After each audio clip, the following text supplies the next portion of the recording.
Saya akan teruskan dengan kiriman dari Adi.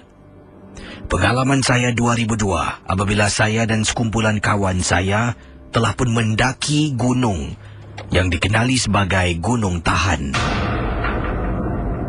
Saya tak nak cerita lebih lanjut lebih khusus lagi tentang apa yang berlaku bila kami berada di sana, tetapi lebih tepat perjalanan kami mendaki Gunung Tahan. Satu peristiwa yang memang cukup menakutkan. Pada tahun 1997, katanya, Adi, saya pernah dengan kawan mendaki Gunung Tahan, tapi tidak sampai ke puncaknya. Ini kerana waktu itu persiapan kami tidak begitu baik dan kami pergi ke sana secara tergesa-gesa. Oleh yang demikian, hasrat kami hanya sampai setengah jalan apabila salah seorang rakan saya dah tak boleh tahan kerana kesemputan. Jadi pendengar Ria 897, dari 1997 sampai tahun 2002, saya dan rakan-rakan telah pun giat berlatih untuk meneruskan perjuangan kami mendaki ke puncak Gunung Tahan. 2002, bulan Julai tahun 2002, saya dan rakan-rakan telah pun bersiap sedia. Kami seramai 6 orang termasuk 3 orang pendaki tempatan dekat kawasan Gunung Tahan telah pun membawa kami mendaki gunung. Kami mula pada pagi hari, sampailah bila berada di paras 3 suku gunung, kami beristirahat mendirikan kemah.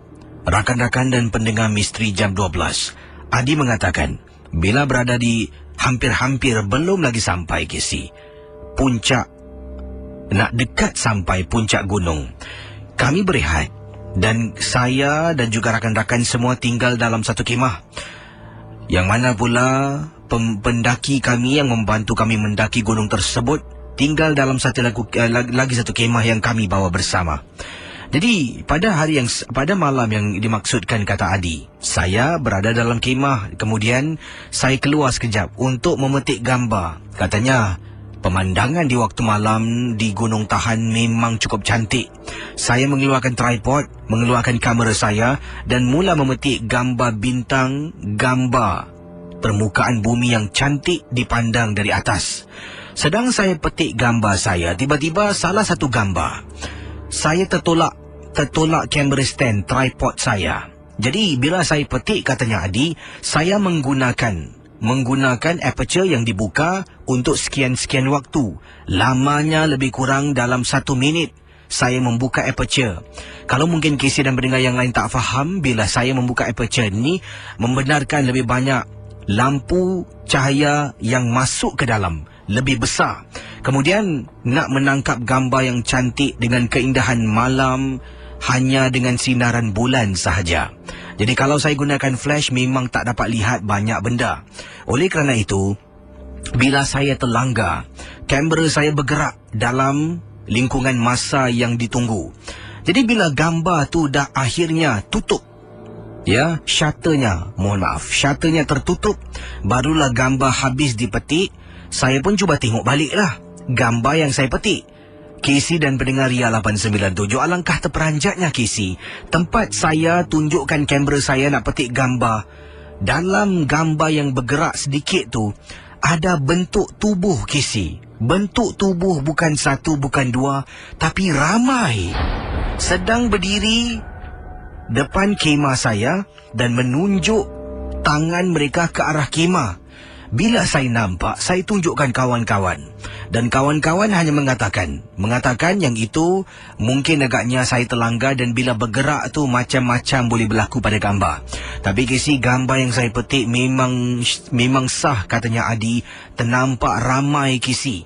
Bentuk tubuh seolah-olah tangan mereka tunjuk ke arah kami. Casey, memang benar. Bila saya hentikan untuk bergambar, pada malam tersebut terdengar bunyi-bunyi Casey. Bunyi anjing menyalak Casey dekat atas Gunung Tahan. 3 suku nak dekat sampai, boleh dengar bunyi anjing. Kata orang-orang tempatan, anjing tidak akan naik ke atas sebab atas ni anginnya agak tipis. Jadi mereka memang tak akan naik ke atas. Jadi dari mana datangnya suara bunyi anjing? Dan akhir sekali Casey, Waktu malam kawan saya bila kami tertidur.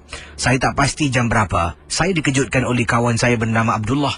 Dan dia mengatakan dia terdengar ada bunyi tangisan suara perempuan betul-betul di luar khemah kami. Akhirnya setelah apa jua rintangan kami alami pada malam tersebut.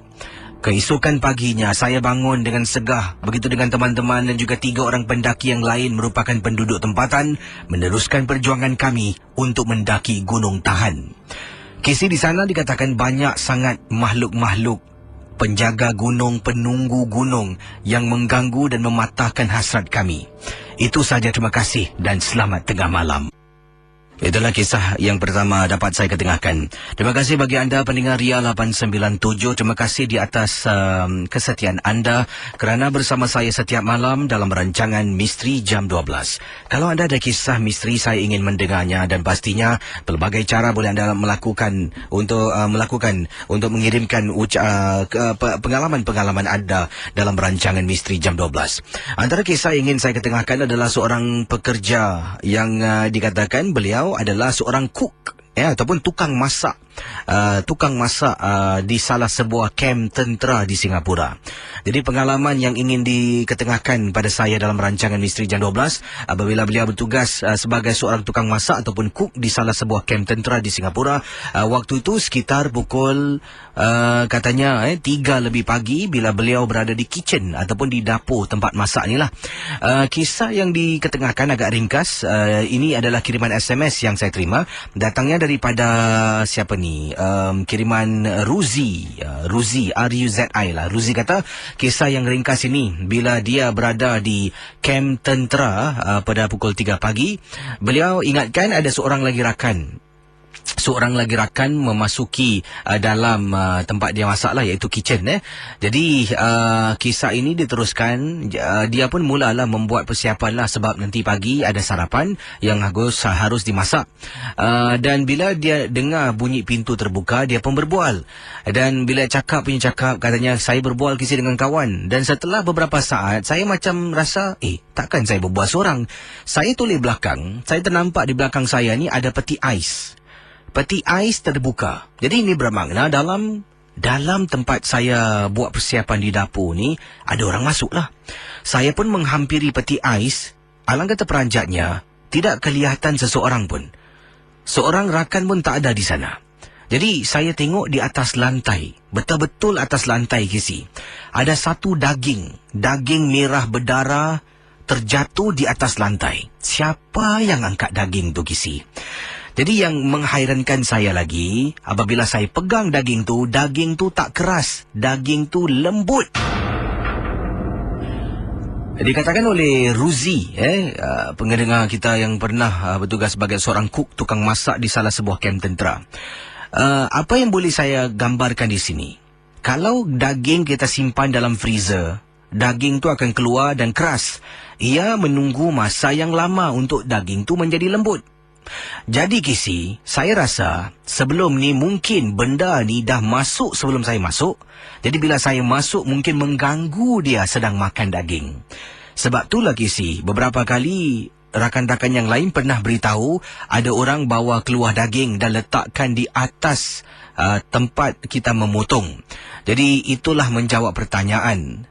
Setelah kejadian tersebut, saya membeli satu stiker merupakan ayat suci Al-Quran, khususnya ayatul kursi, dan saya tampal pada pintu peti ais sebelah atas.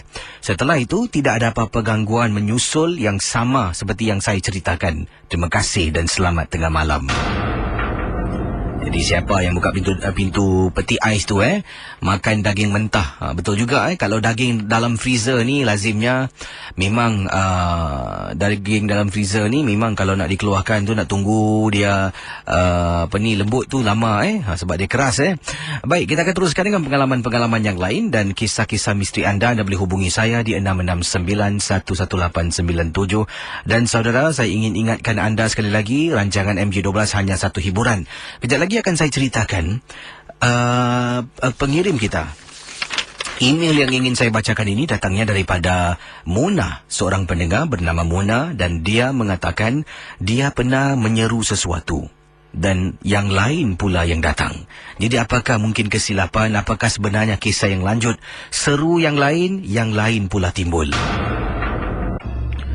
Kita teruskan dengan kisah dalam rancangan MJ12. Sebentar nanti kisah yang tentang salah seru. Yang ini bersama dengan saya di hujung talian. Apa khabar Haji Majid? Assalamualaikum. Waalaikumsalam warahmatullahi. Saya Haji Abdul Majid daripada Tampines. Ya, silakan. Pertama sekali saya tak ada cerita Casey. Aha. Cuma saya tengok Casey punya mood kerana Makcik Aminah tu kasih mood boleh swing Dengar tak? Ya, dengar. Mood dah bagus-bagus. Kan ini kan satu hiburan. Pasal dia tak malam Jumaat dia kacau. Dia nak tunjuk-tunjuk Casey. Dia ada tunjuk lah kalau muka dia macam Maria Manado tak apa juga. Kalau muka dapat kedut 1000, jangan.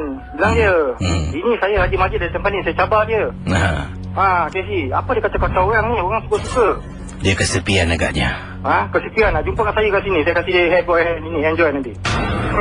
Terima kasih Tuan Haji Okey, sama-sama Ya, terima kasih. Waalaikumsalam warahmatullahi. Itu dia saya punya, ialah orang kiri dah marah nampaknya. Jadi betul, kalau ingin bercerita, ya ingin ke udara, hanya yang nak cerita seram. Yang lain dari itu, tak perlulah anda masuk gelanggang lah. Sebab gelanggang MJ12 hanya untuk kisah-kisah seram. Yang lain mungkin anda boleh berhubung saya melalui kiriman email, SMS pun boleh. Tapi sekarang 669-11897. Yang ini kisah daripada pendengar kita berkongsi pengalaman. Ini kisah tentang salah seru. Dan saya akan gunakan nama samaran yang juga disebutkan di sini. Nama samaran Siti, berkongsi pengalaman peristiwa yang tak dapat dilupakan. Katanya, apa khabar Kisi? Dan juga Assalamualaikum. Waalaikumsalam. Nama saya Siti, bukan nama sebenar. Dan saya ada kisah peristiwa pengalaman. Ini tentang salah seru. Saya ni sebenarnya Kisi seorang ibu. Dan memang sesuai saya ketengahkan pengalaman saya. Dan boleh tak Kisi bacakan sempena dengan sambutan Hari Ibu?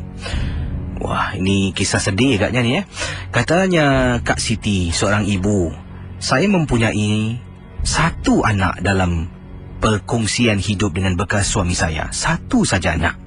Anak saya merupakan anak gadis. Oleh kerana lelaki, dia sanggup tinggalkan rumah saya seorang diri. Bila dia berusia 3 tahun, berpisah dengan suami, saya sampai turun naik court Casey. Nak dapatkan kemenangan untuk penjagaan sepenuhnya ke atas anak saya ini. Saya dulu Casey hidup dengan suami, tak pernah kerja. Tapi bila dah berpisah, saya terpaksa Casey sesuaikan keadaan cari kerja. Bayar orang duit untuk jaga anak saya ini, katanya Kak Siti. Tapi akhirnya Casey, dipendekkan cerita. Saya tak cerita panjang sangat tentang anak saya ini, tetapi tentang apa yang berlaku. Katanya, akhirnya bila anak saya berusia 17 tahun, dia lari rumah ikut jantan lain. Kakak berasa sedih. Pagi, petang, siang, malam menangis sampai dah tak boleh kerja sebab dia satu-satunya zuriat kakak. Tetapi anak ni pernah beberapa kali bila tahu di mana dia duduk, kakak datang Kisi, jumpa dengan dia.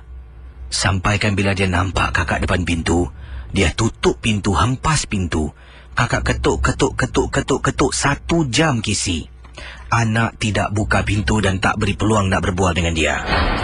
Dipendekkan cerita, akhirnya kakak dah tak boleh lah. Jalan-jalan, memujuk dah tak jalan. 2 tahun, katanya Kak Siti. 2 tahun menanti. Akhirnya kakak memilih jalan yang lain, jalan halus, yang telah pun disarankan oleh salah seorang sahabat Kak Siti. Rakan-rakan pendengar Misteri Jam 12, Kak Siti kata kakak telah pun menggunakan satu ilmu, iaitu perbuatan sihir yang dipanggil menyeru. Bila kakak seru, dan kakak harus buat perkara ini berkali-kali. Bukan hari ini seru, esok dia balik, bukan. Kadang-kadang kena tengok pada tempat, tengok pada waktu, dan harus kakak sering kali lakukannya. Dan dia pasti akan balik. Kakak mulakan Kisi membuat apa yang disuruh oleh pakar tersebut. Jadi, apa yang membuat kakak percaya pada dia? Dia kata pada kakak apa? Kakak tak payah bayar dia duit sesin sekarang. Kakak buat dulu. Selagi anak tak balik, tak payah beri pengeras. Sampai anak kakak pulang, barulah berikan dia pengeras. Kakak salin, walaupun tak faham nak baca, kakak salin tulisan sikit-sikit, kemudian kakak bawa kaset tape, kakak tape suara macam mana cara nak baca. Setiap malam Casey, katanya 12:30 malam, kakak mesti berdiri dekat depan pintu rumah kakak. Kakak tabur kunyit warna kunyit kuning, katanya kunyit kuning depan rumah kakak. Ada juga benda-benda yang lain yang tak nak saya sebutkan. Kak Siti kata kemudian kakak sebut nama anak sambil jari tunjuk ke hadapan. Kakak seru dan baca mentera yang dikatakan. Casey, baca dan baca punya baca. Hari pertama, hari kedua, hari ketiga, seminggu kakak lakukan berturut-turut. Sampaikan kakak dapat mimpi Casey yang buruk, kakak berhenti, tak buat lagi. Dah tak buat. Sebab kakak rasa macam bersalah bila melakukan perbuatan ini. Akhirnya kakak kata dalam hati, biarlah. Kalau dia memang benar anak aku, memang dah takdir Tuhan nak temukan aku dengan anak aku tunggulah dia pulang. Sebulan kemudian, hari Khamis malam Jumaat, kakak sedang tidur, dengar orang menangis. Bila terbangun, rasa meremang bulu roma Casey. Meremang bulu roma. Suara ni datang dari mana Kakak bangun, keluar dari bilik. Dengar macam datang dari pintu di ruang tamu. Kakak pergi, mengendap dari lubang pintu terperanjat. Kakak nampak anak kakak Casey. Anak kakak berdiri depan pintu, kebasahan. Yang hairan di luar hujan.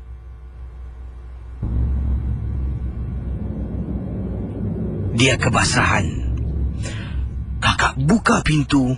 Ya Allah, masuk. Kakak menangis. Anak masuk dalam, duduk atas sofa dalam rumah. Kakak masuk dalam bilik kakak, cari tuala yang kering nak lapkan anak yang kakak tunggu bertahun Casey. Kakak keluar, anak hilang, pintu masih terbuka. Zabia?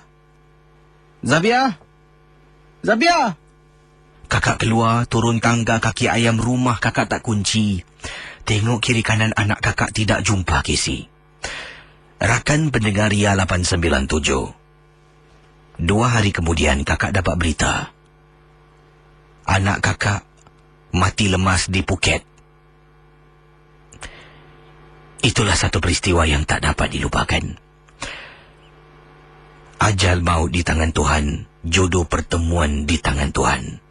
Dan kakak benar-benar berharap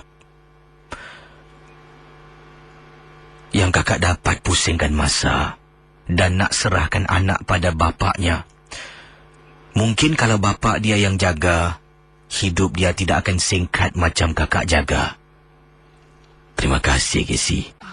Misteri Jam 12 bertemankan saya Casey, dan awal tadi kisah yang saya petik lah susah saya nak cari cerita Akak Siti kita, bukan nama sebenar. Sebab ceritanya kiriman email tu, saya mungkin sempena dengan Hari Ibu, sambutan Hari Ibu yang bakal menjelang ni kan, carilah mungkin ada cerita, kena baca satu-satu. Pula tak ada title cakap ini untuk Hari Ibu. Betul, satu persatu email, bilik satu, tengok ini bukan. Akhirnya tak tahulah selepas berapa puluh email saya baca ni, jumpa kisah ni. Dan inilah satu-satunya kisah yang ada kaitan dengan ibu, pengorbanan seorang ibu, harapan seorang ibu yang menantikan anak. Jadi anak pada 17 tahun, kata Kak Siti, lari rumah ikut lelaki. Bayangkan, mak dari kecil umur 3 tahun kata berpisah dengan suami, sampai turun naiklah mahkamah nak dapatkan penjagaan sepenuh. Anaknya tak pernah kerja, tak apa, mak keluar pergi kerja, keluar duit suruh orang jaga anak. Bulan-bulan keluar duit, bayar duit yuran sekolah itu ini. 17 tahun lari ikut lelaki. Mak mana yang tak sedih.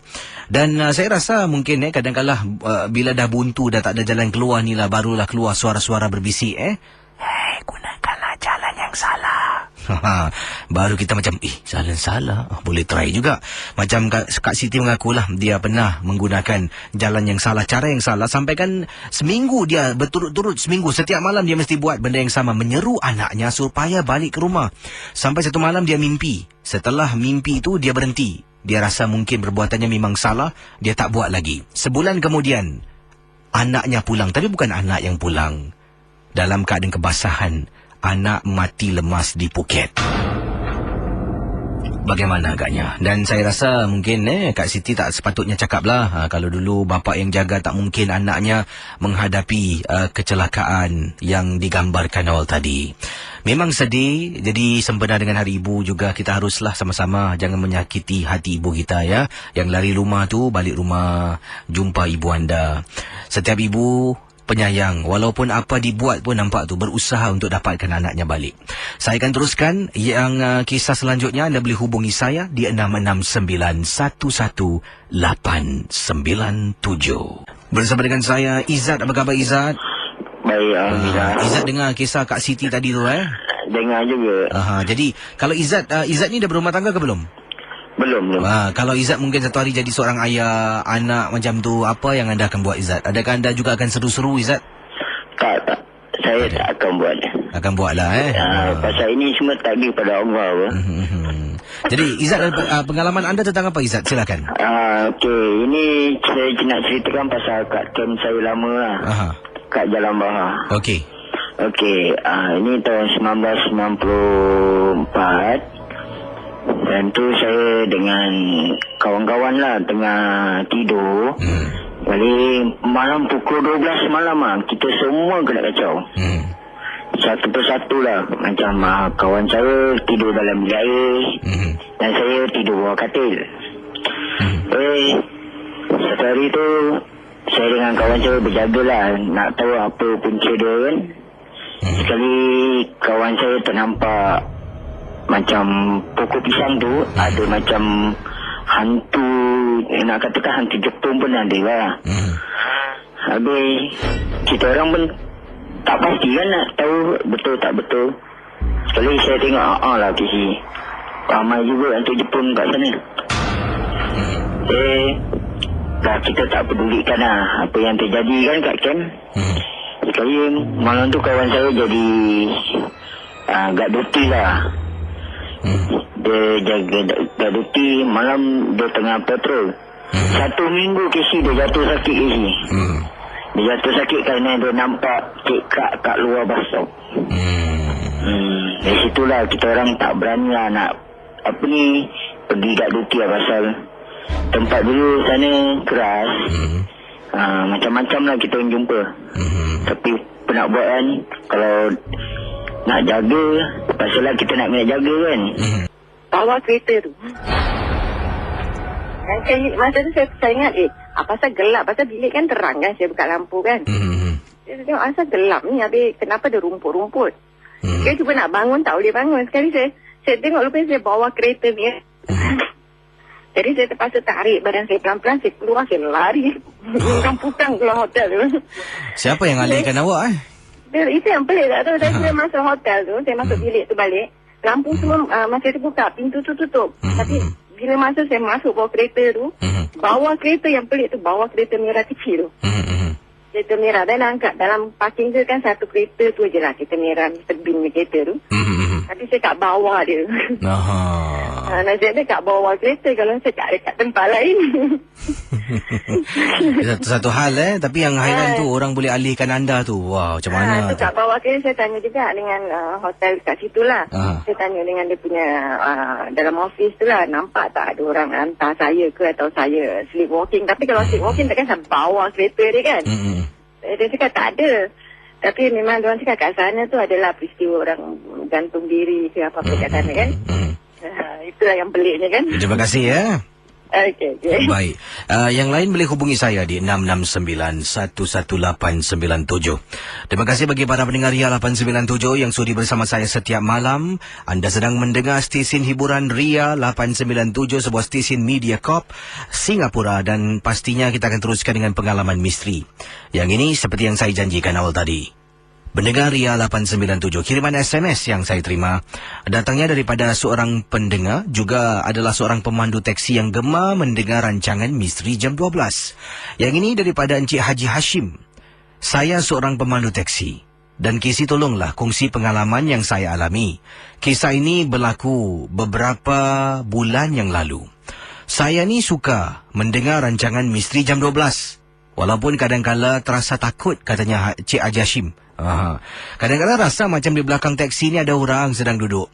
Tapi tak kali bila pusing, tengok di cermin tak nampak apa-apa, cuma perasaan saja yang mengganggu saya sedang bertugas di waktu malam. Saya memang pemenang malam, Kisi. Sebab saya suka memandu malam, tidak banyak kenderaan dan lebih rileks dari yang biasa.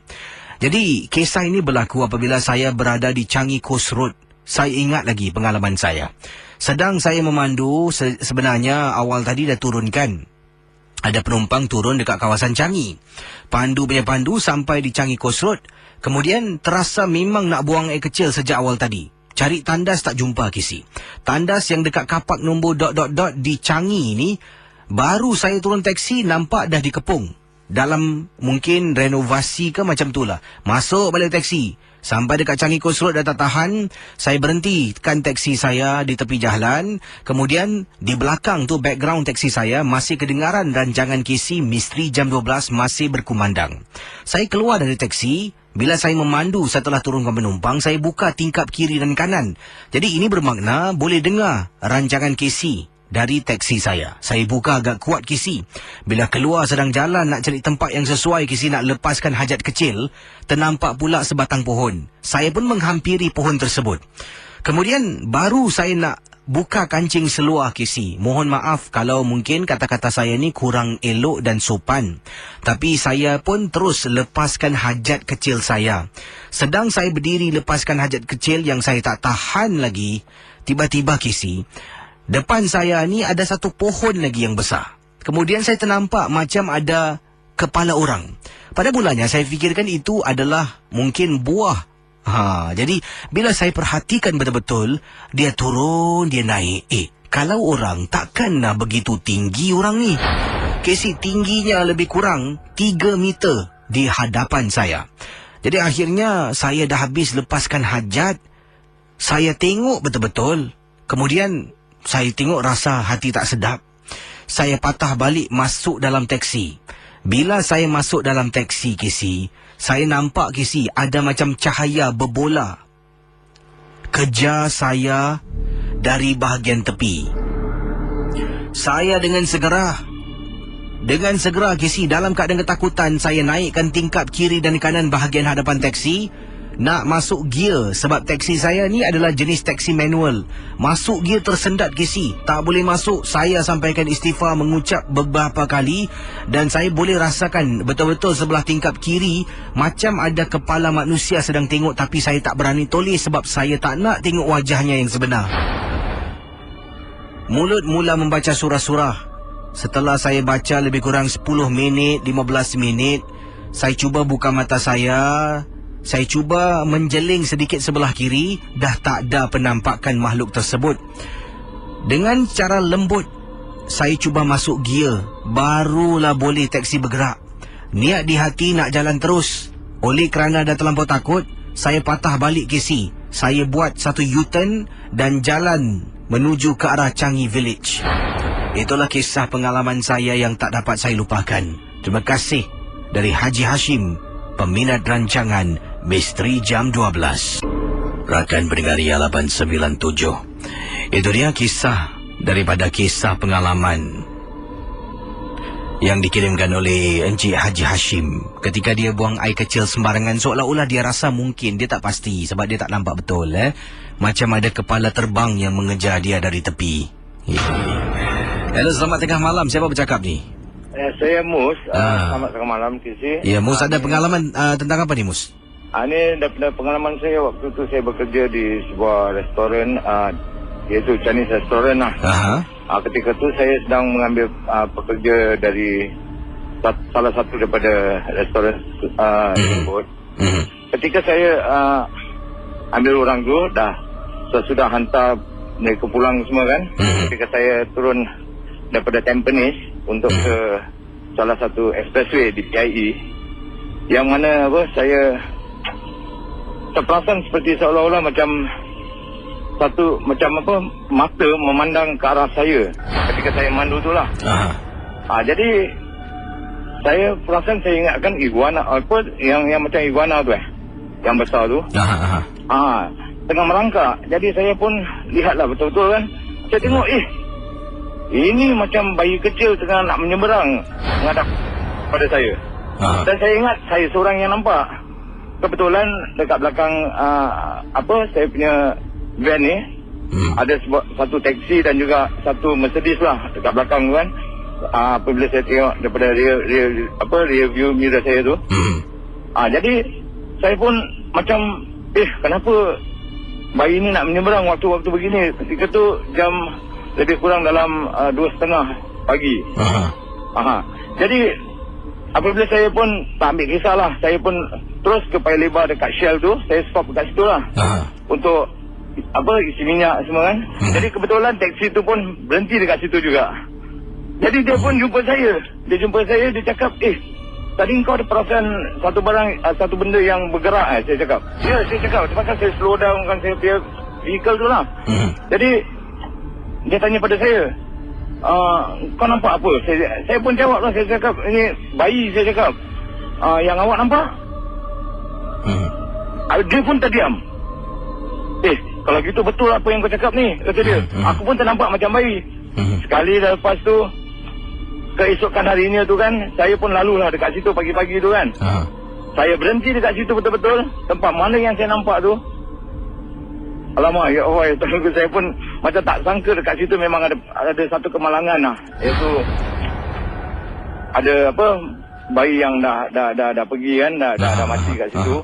Jadi itu pun driver taksi tu pun cakap dengan saya, kau nak tahu itu tempat baru berapa hari, kata dia, aksiden dekat situ. Dan kebetulan ada polis ni yang mengatakan yang dekat situ ada papan tanda lah yang cari saksi. Ya, betul. Jadi saya cakap, saya takkan lalu lagi lah tempat tu, saya cakap. Jadi setiap kali saya lalu kat situ, saya mesti ikut jalan tengah punya lane. Budak bayi ni pula pakai pampers dengan mata dia bersinar tau, menghadap betul-betul pada saya, dan tengah nak menyeberang secara melangkah. Itu yang pengalaman saya, Casey.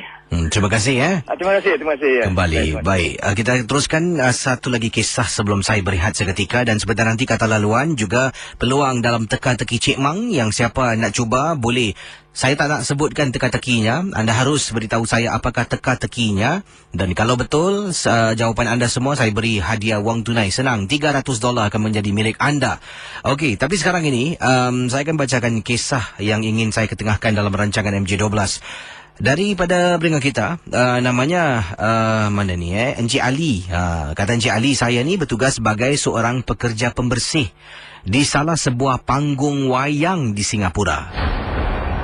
Dan katanya Encik Ali, saya bertugas sebagai seorang pekerja pembersih lah salah sebuah panggung wayang di Singapura. Dan setiap kali kalau lepas satu filem habis, kami secara berkumpulan 2-3 orang akan masuk dalam panggung wayang dan kami akan bersihkan lah sampah-sampah sarap yang ditinggalkan oleh penonton-penonton. Jadi pernah sekali ni saya ditugaskan masuk panggung wayang. Panggung wayang, saya tak nak sebut nama tempatnya, tapi tempatnya kecil Casey. Jadi 2 orang saja dah cukup. Kawan saya satu bila dah habis filem tu,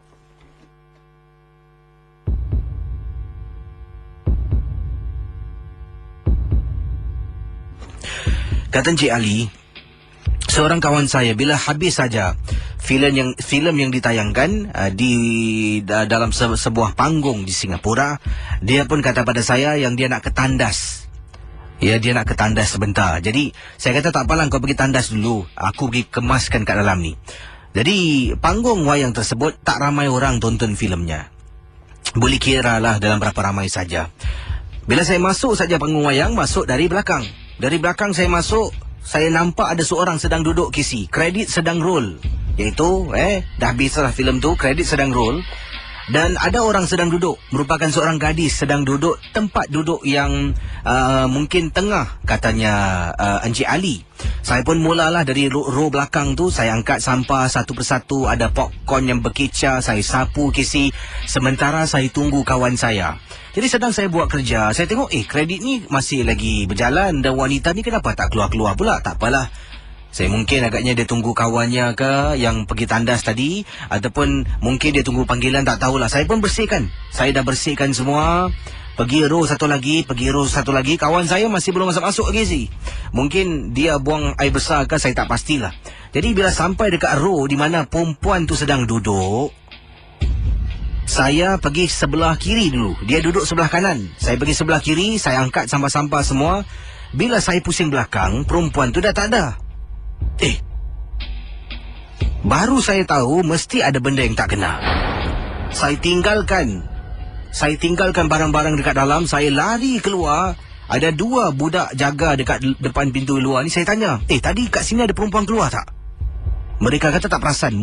Mustahil, Kisi, kata Encik Ali, tak perasan. Mustahil mereka tak perasan ada perempuan keluar daripada panggung wayang ini, sebab mereka berdiri depan pintu panggung wayang yang saya bersihkan. Saat itu juga kawan saya ni baru saja keluar dari tandas. Bila dia keluar dari tandas, dia pun tanya kenapa. Saya ceritakan, dia pun terkejut. Kami, Kisi, saling berpandangan dalam wayang tu, dalam panggung wayang, kerana ketakutan. Dan saya kata pada dia, dia pun cakap pada saya, Pak Ali, kalau dah habis jangan tinggalkan saya, engkau pun sama juga. Takut, Kisi. Saya dah bertugas sebagai pekerja pembersih di panggung wayang. Pertama kali ternampak kejadian yang serupa, yang cukup menakutkan. Terima kasih, Kisi, dan juga selamat tengah malam semua. Wah, tak adakah abang-abang yang bekerja di panggung wayang macam Cik Ali tadilah berkongsi pekerja pembersih. Ada tak pendengar-pendengar yang mungkin yang jaga projektor ke, yang jaga reel film di bahagian atas panggung wayang tu? Pastinya kadang-kadang mungkin ternampak sesuatu ke bila sorang-sorang. Juga ada satu filem dari Thailand, kalau tak silap saya juga ada berkaitan. Apa nama filem tu tentang panggung wayang jugalah, satu filem dokumentari yang pernah dirakamkan. Seram juga filem tu. Baik, saya akan kembali sebentar nanti. Terima kasih kerana anda sudi bersama dengan saya dalam rancangan Misteri Jam 12. Yang ini merupakan kata laluan yang harus anda simpan, jangan tak simpan. Lagu tadi untuk ibu-ibu yang sedang mendengar sekarang ini. Saya pasti ramai pendengar yang merupakan seorang ibu. Dan itulah, ada juga ibu-ibu yang jumpa dengan saya, Kisi. Makcik ni, Kisi, bila malam MG12 lah hiburan. Dapat dengar radio. Saya ni gondon-gondon teman lah pelipu lara. Terima kasihlah pada mak-mak, makcik-makcik, umi-umi yang sedang mendengar sekarang ini, memilih rancangan Misteri Jam 12. Walaupun Ria ni dikatakan stesen anak muda, tapi tidak. Rancangan MJ12 ni bukan untuk anak muda, tapi untuk semua pelapis masyarakat, lapisan masyarakat, untuk semua umur lah, tak kira. Saya pernah jumpa seorang datuk ni berusia 78 tahun dengar MJ12. Saya juga pernah jumpa juga anak ni berusia, katanya ibunya, anak saya 4 tahun, Kisi, tapi suka sangat dengan MJ12. Jadi inilah rancangan yang menyatukan kita. Baik, kita akan teruskan dengan MJ12 sebentar nanti, bukan sekarang. Terima kasih bagi anda yang setia, dan pastinya pendengar yang setia macam Cik Muhammad tadi, macam akak kita sebelum ni yang menang 1,550. Kesetiaan anda tu akan pastinya membuahkan hasil juga. Ialah harus berusahalah. Macam Cik Muhammad tadi, saya pasti dia tekan nombor untuk get through. Sebab sebelum Cik Muhammad telefon, ada juga beberapa pendengar telefon saya, Kisi, saya nak cerita boleh? Terpaksa saya harus kecewakan mereka yang telefon untuk bercerita, sebab kita ada permainan teka-teki Cik Mang. Dan betul, kalau dah rezeki orang tu rezeki. Dalam hati saya kata, okey, ini pemanggil yang kelima. Kalau ini juga nak cerita, saya tutup teka-teki Cik Mang. Sekali Cik Muhammad kata, Kisi, saya nak jawab. Wah. Dan anda hanya perlu simpan teka-teki, dan Isnin hingga hari Khamis Cik Mang akan beri teka-teki dan harus beri jawapan. Dan ini bermakna minggu depan wang tunai yang akan saya teruskan dalam permainan teka-teki Cik Mang akan dijadikan iaitu jumlahnya $200 ya. Minggu ni dah ada pemenang $300, minggu depan akan saya tambahkan $200 untuk anda menang teka-teki Cik Mang pada hari Jumaat. Tapi kena simpan teka-teki Isnin, teka-teki Selasa, teka-teki Rabu dan Khamis. Jumaat baru anda sebutkan 4 soalannya dulu, baru saya beri peluang untuk anda jawab soalannya. Hanya seorang pemanggil yang bertuah saja. Jadi harus anda cuba, dan kalau berhasil $200 menjadi milik anda. Tahniah pada Cik Selamat yang tadi menang, dan terima kasih di Facebook Ria, macam-macam komen saya terima. Adanya Ella Rahmat kata, Cik Selamat, sharing is caring tau. Bila pak orang menang, sharing is caring lah. Bila pak awak menang, I see you later my darling. Yang ini kiriman yang saya terima macam-macam. Dan ada kata, wah Casey, apa ni, SMS Ria ni baik sungguh, beri orang-orang duit. Minggu lepas baru terdengar kakak tu menang 1,500. Sekarang ni Cik Selamat pula, tak ada ke Ria nak kasih saya duit? Boleh kalau apply dapat lah. Apalah awak ni, cubalah permainan. Ini semua dikhususkan untuk pendengar-pendengar Radio Ria. Baik, ada yang kata Casey, cerita filem Thailand yang Casey maksudkan tu adalah filem yang diberi nama Coming Soon. Terima kasih Ain yang kirimkan mesej kepada saya. Ain, Coming Soon. Okey, yang ini daripada pendengar kita, yang ini daripada Encik Razak kata, Assalamualaikum Kisi, Waalaikumsalam. Saya ingin berkongsi pengalaman kisah misteri. Wah, ini kiriman yang dia ingin ceritakan, sampaikan ini tentang tempat letak kereta. Tempat letak kereta rumah Cik Razak ni bukan jenis yang tempat letak kereta bertingkat. Selalunya kita ada rumah ni, kebanyakan di Singapura, multi-story car park. Tapi ini sebuah tempat letak kereta ni terbuka lah, open space. Dan sebenarnya apakah kisah tentang berkaitan tempat letak kereta open space ni? Di mana berlaku? Kisah ini berlaku di salah sebuah tempat letak kereta terbuka di kawasan Ang Mo Kio. Jadi kisah akan saya sentuh selepas pesanan berikut ini.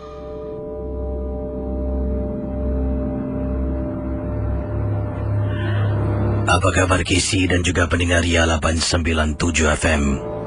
Nama saya Encik Abdul Razak. Saya ingin berkongsi pengalaman peristiwa. Perkara ini berlaku di tempat letak kereta terbuka ataupun open parking space yang dikatakan dalam kiriman email oleh Encik Abdul Razak. Rumah saya di kawasan Ang Mo Kio. Saya tak tahu, tetapi saya ikut. Tempat letak kereta rumah saya ni memang besar luas, beberapa blok menggunakan tempat letak kereta yang sama. Tapi Kisi, dalam banyak-banyak tempat kawasan letak kereta, hanya satu saja. Satu daripada sejak saya berpindah tu, sebenarnya dah pun perkara ini berlaku dan saya ikut tanpa saya tahu apakah sebabnya. Kalau saya balik dari rumah, mesti ada satu kapak. Betul-betul belakang kapak tu ada satu pokok besar. Satu kapak tu tidak akan digunakan. Tak kiralah lori kecil, kereta, van, takkan letak kenderaan bawah pohon. Saya pernah perasan. Dan saya pernah waktu itu nak letak kenderaan saya di bawah pokok tersebut. Saya didatangi oleh seorang lelaki Cina yang juga letak kenderaan di kapak ataupun tempat letak kereta bertentangan tempat saya gunakan. Bawah pohon tu lah, dia datang, dia kata, Sir, I advise you don't put your car here. Saya tanya kenapa? Just don't put your car here. Saya pun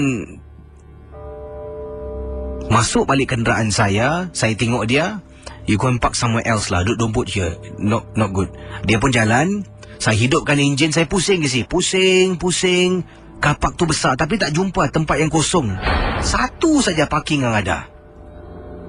Kemudian isteri saya cakap pada saya, kata Encik Abdul Razak, Bang, macam mana bang tak ada parking? Kenapa cakap macam tu yang Entahlah bang, abang park sini je lah. Bang, janganlah bang, ada satu kosong tu abang pakai sudahlah. Jangan-jangan ada bidik tak bang? Adik dia ke abang dia ke nak balik ke? Dia takut abang lah. Abang park sini kena saman. Macam mana? Kata isteri saya kepada saya, Casey. Saya pusing lagi, Casey. Pusing tak jumpa parking kosong. Satu tu lah. Seolah-olah setiap kali pusing nampak tu satu je. Dah tak ada pilihan, tak nak kena saman, saya pun letaklah kenderaan saya dekat sana. Rakan pendengar Ria 897, saya pulang ke rumah. Waktu itu merupakan hari Jumaat. Keesokan harinya adalah hari Sabtu. Saya pulang, bila jalan saya tinggalkan kapak, saya pusing belakang. Jalan beberapa meter, saya pusing belakang. Tengoklah apa yang berlaku. Balik rumah pun tak tenteram kisi perasaan saya. Sampai saya penat, saya tertidur.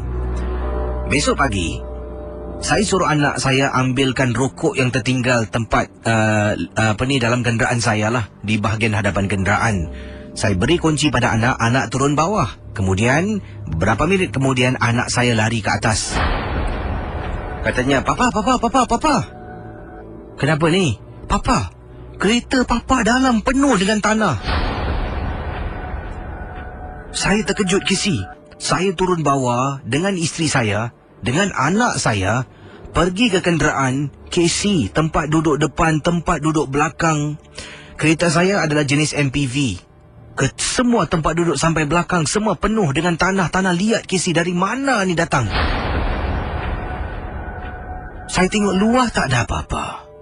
Kemudian saya buat laporan polis tentang kenderaan saya mungkin dipecah masuk, tapi tidak ada cash card yang hilang, barang-barang semua ada. Akhirnya saya teringat semalam yang dipesan oleh seorang lelaki Cina tentang kapak di bawah pokok. Betul-betul kisi dekat blok, saya tak nak sebutkan. Setelah kejadian itu, sampai sekarang saya tak pernah tanya seseorang pun kenapa agaknya.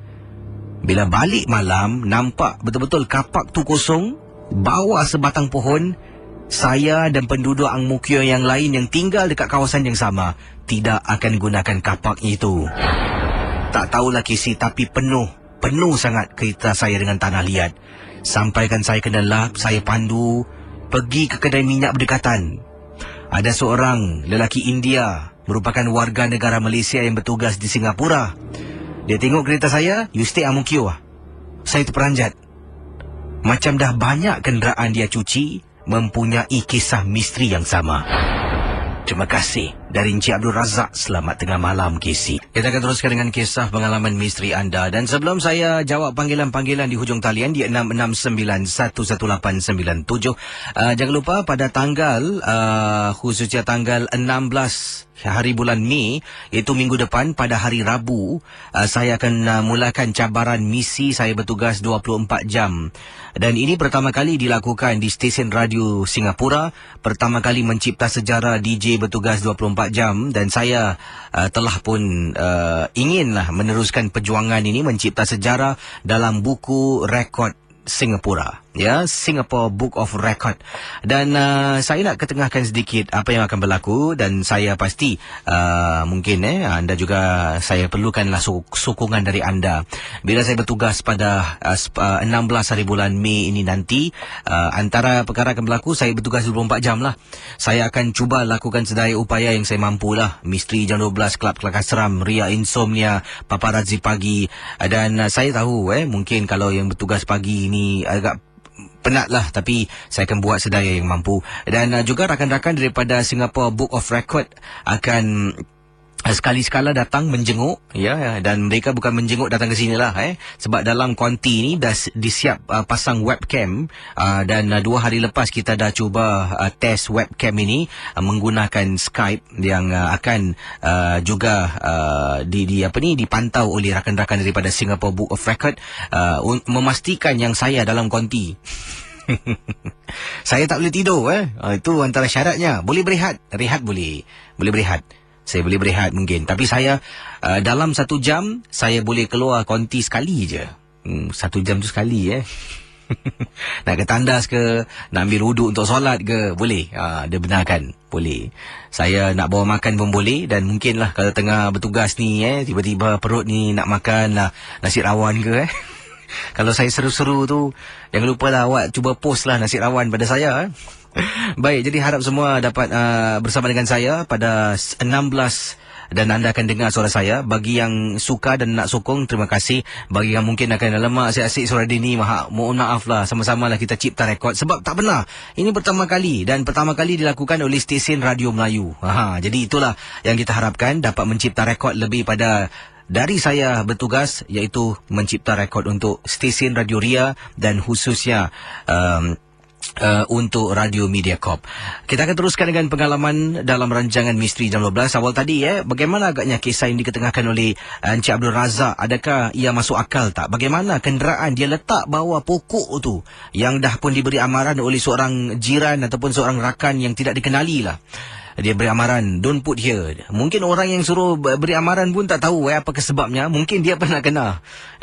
Bila letak dalam di tempat letak kereta tu di bawah pohon tu, keesokan harinya kereta dalam penuh dengan tanah. Siapa yang taruh tu? Bagaimana agaknya benda ini boleh berlaku? Dan kata Encik Abdul Razak dalam kiriman beliau ni, bila dia hantar kereta nak pergi cuci, sampaikan seorang lelaki India, warga Malaysia yang bertugas di Singapura, tahu you stay Amukyo. Ini bermakna sebelum ni ada jugalah penduduk di kawasan yang sama terkena.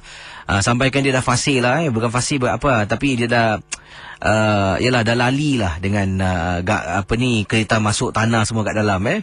Jadi kalau kita fikir secara logik, bagaimana perkara ni boleh berlaku? Adakah benar pohon itu pohon berantu, ataupun seperti dalam lagu pohon beringin agaknya?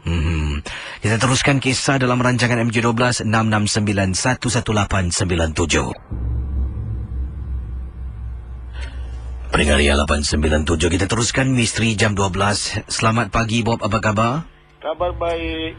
Ini Bob buat panggilan dari mana Bob? Saya buat panggilan daripada Toa Payoh. Dan pengalaman yang Bob nak ketengahkan ni tentang apa ni Bob? Silakan. Ya, di tempat kerja saya bekerja di sebuah hotel.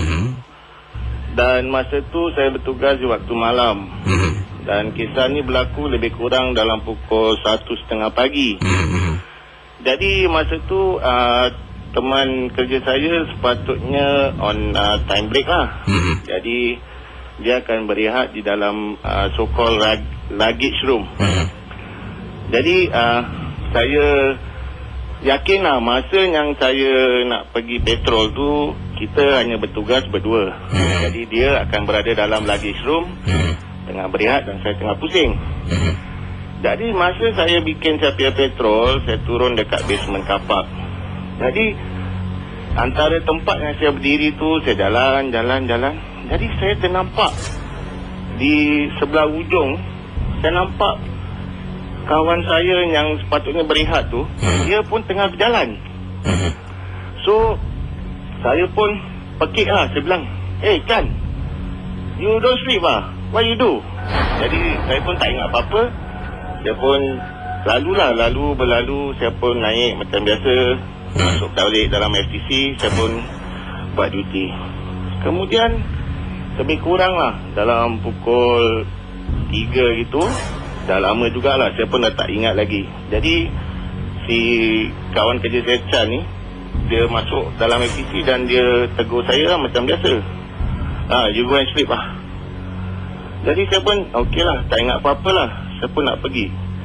Masa sebelum saya nak pergi tu, saya teringat, tadi dia pergi kapak buat apa Saya pun patah balik. Saya masuk, Chan, just now you do what? Do what? I saw you, I go patrol you at the FCC. Sorry, you at the basement. Jadi terperanjat, dia bilang, you crazy lah, you see who itulah pengalaman saya masa bekerja tu. Yang saya nampak tu betul-betul dia, tapi ternyata dia bukan lah. Jadi tak tahu lah siapa tu. Orang nampak Chan pun terkejut bila masa dia pergi kapak jadi saya ingat tahu betul-betul dia. Entahlah Casey, siapa yang saya nampak tu. Terima kasih pada anda. Okey, sama-sama Casey. Kembali, silakan hubungi saya sekarang 669 11897 669 11897. Silakan saudara. Yang ini kisah daripada seorang ayah kirimkan SMS kepada saya. Kisahnya boleh katakan seram pun ada, lucu pun ada. Datangnya daripada Encik Farid. Apa khabar Kisi? Nama saya Farid. Saya ingin ketengahkan satu pengalaman peristiwa yang menakutkan. Perkara ini berlaku di pantai East Coast. Saya dengan anak-anak ni, dengan isteri, keluar untuk bermain layang-layang di waktu malam. Jadi sedang bermain layang-layang, setelah lebih kurang dalam 45 minit lah, nak dekat sejam, layang-layang anak saya ni, dia bermain seorang diri, tiba-tiba terputus dan tersangkut di salah sebuah pokok. Pokoknya tak tinggi tinggi kisi. Dan anak saya ni mati-mati suruh saya tolong ambilkan layang-layang. Dia memang suka dengan layang-layang tu. Kalau kita nak tahu, layang-layang tu dah tampal beberapa kali. Jadi oleh kerana itu, saya pun yang sedang duduk di atas tikar dengan isteri sedang nak makan, bangunlah dan saya menuju ke arah pohon di mana layang-layang anak saya tersangkut. Bila menghampiri pohon tersebut, untuk pengetahuan Casey, kawasan East Coast yang saya pergi dekat kapak, saya tak nak sebut lah, barbecue pit semua disebut, nombor berapa ni, dekat kawasan tu kosong Casey, tak ada orang yang menggunakan barbecue pit ataupun yang lalu lalang. Waktu tu sekitar pukul 11 lebih malam. Saya pun dah sampai pohon tersebut. Anak saya pun tunjuk layang-layangnya ada di atas. Bila saya baru nak lompat, nak tarik layang-layang, anak saya terperanjat dekat atas pokok Casey. Macam ada seekor burung warna putih Casey. Burungnya bentuk macam burung bangau, besar sangat. Bila saya nampak, saya terkejut lah. Dari mana datang burung ni? Kemudian dia tengok saya, ketahu Casey. Bila dia renung, seolah-olah ni saya dah rasa tak sedap hati. Jadi anak saya pun tengok saya pun dukung dia Casey. Saya nak capai lagi, kemudian dia kata, Daddy takut, Daddy takut. Saya pusing ke belakang dan tinggalkan pohon tersebut. Saya kata pada anak saya, nanti bila balik dia diambil. Kembali duduk dekat kapet, dekat tikar lah yang dibawa bersama oleh isteri saya. Bila dah duduk, isteri tanya, mana layang-layang anak? Dan saya kata masih tersangkut, tinggi sangat. Kemudian anak saya bersuara Casey, Tak, Daddy takut ada momok ke atas. Saya walhal nak bohong isteri saya. Yang saya kata tempat tu tinggi, nanti saya cari kayu, ambil jolok lah layang-layang tu. Anak saya sampuk kata, Tak, Daddy takut kat sana ada momok. Macam-macam kisah, Itu dia, anak bocorkan rahsia Daddy takut. 669-11897.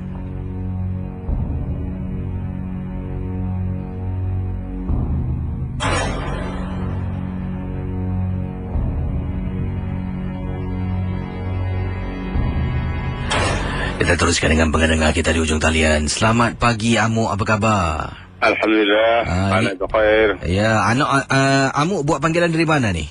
Amuk daripada Bukit Merah. Ada kisah pengalaman Amuk tentang apa ni? Ini saya nak bercerita dengan Cik Casey pada pasal sekarang saya umur hampir 60. Benda ni terjadi waktu umur saya 20.